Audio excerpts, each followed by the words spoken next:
Today, I'm going to teach you how to see archive tasks in ClickUp. If you've been using ClickUp to manage your projects, you might have archived some tasks to keep your workspace clean, but what happens when you need to find those archived items? This tutorial will show you exactly how to view them.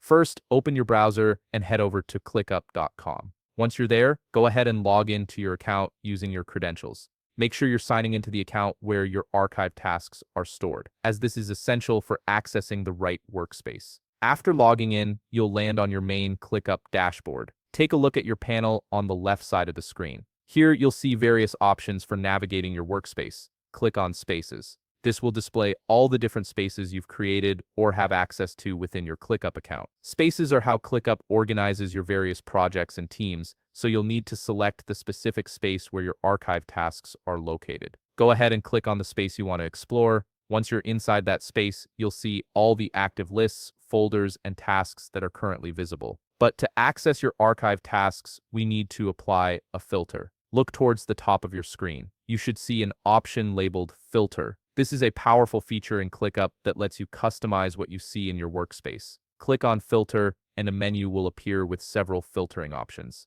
From this menu, locate and click on Archived. This action will instantly adjust your view to display only the archived tasks within that space. You'll now be able to see all the tasks you've previously archived, making it easy to review, restore, or permanently delete them if needed. When you're finished reviewing your archived tasks and want to return to your normal view, simply look for the close icon on the filter bar. It's usually represented by an X or a close button. Click it, and your workspace will return to showing your active tasks as usual. And that's it. You've successfully learned how to view archived tasks in ClickUp. This simple filtering method keeps your workspace organized while still giving you access to important historical data whenever you need it. If you found this video helpful, please leave a like, subscribe, and see you in the next video.